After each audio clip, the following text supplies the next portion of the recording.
اب جس موضوع پہ ہم بات کرنے لگے ہیں اس کو اردو میں کہتے ہیں کہ اپنی حدود مقرر کرنا، اور انگلش میں کہتے ہیں کہ باؤنڈریز اور صحت مندانہ حدود مقرر کرنا، چاہے وہ کوئی بھی رشتہ ہو، ماں باپ اور بچوں کا رشتہ، میاں بیوی کا رشتہ، ان لاز کا رشتہ، بہن بھائیوں کا رشتہ، دوستوں کے ساتھ، ان ساروں کی ایک ڈیمانڈ ہوتی ہے کہ جیسے ہم باؤنڈریز یا اپنی حدود کا مطلب کیا ہوتا ہے کہ ایک انویزیبل سی ہمارے ارد گرد جو نہ دکھنے والی ایک لائن کھینچی ہوتی ہے کہ ہم چاہتے ہیں کہ اس سے آگے جب کوئی بندہ آتا ہے تو ہمارا جو لیول ہے آرام کا یا کمفرٹ لیول ہے وہ ڈسٹرب ہونا شروع ہو جاتا ہے۔ آپ یہ ایکسرسائز کر کے دیکھیں کہ آپ ایک طرف کھڑے ہوں، ایک طرف ایک اور بندے کو کھڑا کریں اور دونوں ایک دوسرے کے قریب آتے جائیں، آپ دیکھیں گے کہ ایک پوائنٹ ایسا آتا ہے کہ آپ اگلے کو روکنا شروع کر دیتے نا، وہ کچھ بھی نہیں ہو رہا، آپ صرف ایک دوسرے کے قریب آ رہے ہیں، لیکن اچانک آپ کا ہاتھ اٹھ جاتا ہے اور آپ اگلے کو کہتے ہیں کہ آپ کو ڈسکمفرٹ محسوس ہونا شروع ہو جاتا ہے۔ یہ ایکسرسائز بتانے کا مقصد یہ ہے کہ بے شک جتنا کلوز ریلیشن شپ ہو، اب ہمارے بچے ہیں، ہم نے پیدا کیے ہیں، ہم ان کو آن نہیں کرتے کہ ہمارے پاس ریموٹ ہے ہم ان کو کہیں اوئے موٹے، اوئے پتلے، اوئے سست، یا ان کو جا کے جوان بچوں کو، یہ ہمیں تو یہ بتایا گیا، لیکن جس معاشرے میں ہم رہتے ہیں جہاں پر ہم آ گئے ہم ان سے پوچھے بغیر ان کو ہگ نہیں کر سکتے، ٹھیک ہے؟ اب جیسے جوان بچی ہے، اب آپ اس کو ہگ کرنا چاہتا ہے تو ہم یہ نہیں سمجھ سکتے کہ یہ میری بچی ہے، اس میں کیا بری بات ہے۔ باؤنڈریز کا مطلب ہے کہ ہم نے اس سے پوچھنا ہے کہ بیٹا it's okay if I hug you, یا اس کے کمرے میں جانا دروازہ کھٹکھٹا کے، یہ نہیں کہ ڈز سے کھول دیں جو تم اندر۔ جب ہم ایک دوسرے کی حدود کا خیال نہیں رکھتے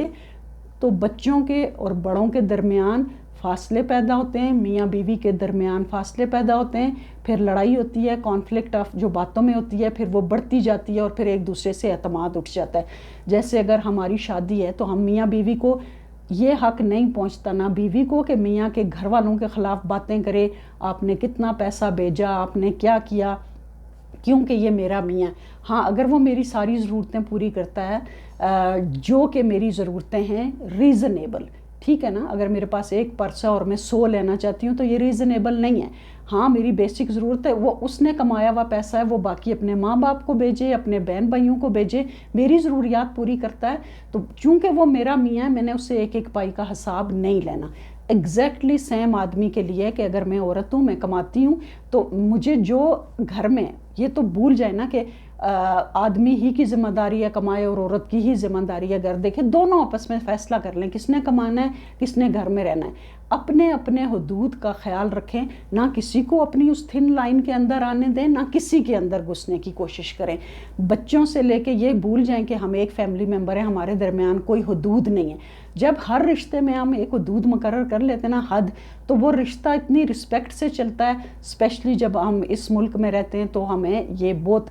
خیال رکھنا چاہیے کہ کسی کے ساتھ بات کرتے ہوئے پہلے اس کی اجازت لیں، دیکھ لیں کہ اس کا کمفرٹ لیول کیا ہے، اس بات کا فائدہ نہ اٹھائیں کہ یہ ہمارے فیملی ممبرز ہیں۔ جیسے باؤنڈریز کو میں آسان لفظوں میں ایسے بھی کہوں گی کہ جیسے ایک مشین ہوتی ہے، سلائی مشین لے لیں، واشنگ مشین لے لیں، ڈش واشر لے لیں، ہر پرزہ جو ہے اس کا ایک خاص کام ہے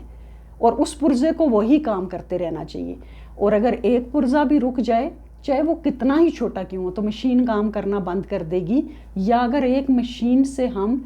پرزے سے اوور ورک کرنا شروع کریں تو بھی وہ ڈیڈ ہو جائے گا، ٹھیک ہے؟ یا ایک پرزے کو ہم کسی طرح اکھیڑ کے تھوڑی دیر کے لیے دوسرے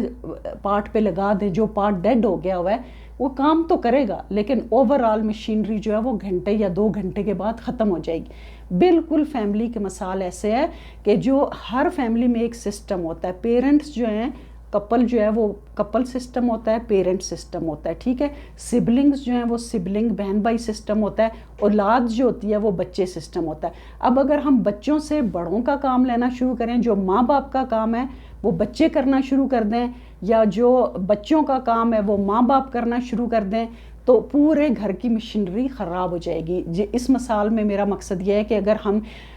فرض کریں کہ ایک میرا بچہ ہے جو بڑا ہے 14 سال کا 15 سال کا، میں اس سے برتن بھی دھلوا رہی ہوں، میں اس سے کپڑے بھی دھلوا رہی ہوں، میں اس سے چھوٹے بچوں کو ڈسپلن بھی کروا رہی ہوں، اور خود میں بیٹھ کے ٹی وی دیکھ رہی ہوں، یا میں فیس بک پہ یا میں اپنی ڈیوائس پہ گئی ہوئی ہوں، تو یہ ہم سسٹم کو خراب کرنے کی کوشش کر رہے ہیں، ٹھیک ہے نا۔ اور دوسری بات یہ کہ جب بچے جو ہیں وہ بڑوں کا رول کرتے ہیں، بڑے بچوں کا، بہن بھائی، ہر انسان کو اپنے رول کے اندر رہنا چاہیے، اپنی حدود مقرر کر کے اس کے مطابق چلنا چاہیے، تب بھی ایک اچھی فیملی بنتی ہے، ایک اچھا یونٹ بنتا ہے۔ ہم ایک دوسرے کی پرائیویسی کا، باؤنڈری کا خیال رکھیں، جو کہ ہمارے معاشرے میں یا ہمارے کلچر میں ایسا نہیں ہے، لیکن چونکہ ہم ادھر رہتے ہیں ہمیں یہ سیکھنا پڑے گا کہ میاں کی اپنی پرائیویسی ہے، اپنی لائف ہے، میری اپنی ہے، ہم میں سے کوئی کسی کو آن نہیں کرتا، ہم ایک یونٹ ہیں، ہم ایک ساتھی کے طور پہ رہ رہے ہیں، اور بچے ہماری فیملی ہے، ہم نے ایک دوسرے کی عزت کرنی ہے، اور عزت کس سے ہوتی ہے؟ دینے سے ہوتی ہے۔ جب آپ عزت دیں گے، اپنی باؤنڈریز آپ اپنے ایک دوسرے کے ساتھ طے کر لیں، کمیونیکیٹ کر لیں، کیونکہ میں اگر اپنی باؤنڈریز بنا لوں گی کہ میں نے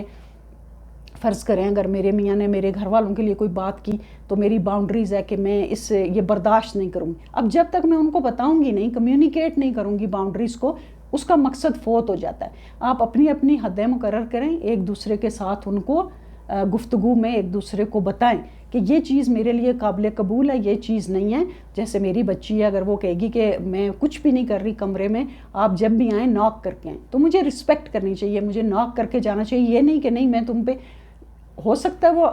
ٹھیک کام نہ کر رہے کمرے، لیکن جب میں رسپیکٹ نہیں کروں گی تو وہ میری رسپیکٹ نہیں کرے گی، وہ باہر جا کے وہی سارے کام کرے گی، بجائے اس کے کہ وہ مجھے بتائے کہ آپ ناک کر کے آئیں۔ تو بہتر ہے کہ میں ناک کر کے جاؤں، بجائے اس کے کہ وہ غلط راستے پہ چلے اور میرے اور اس کے درمیان بالکل ایسے جیسے بیر شروع ہو جائے، اور یہی ہوتا ہے جب ہم باؤنڈریز کی رسپیکٹ نہیں کرتے۔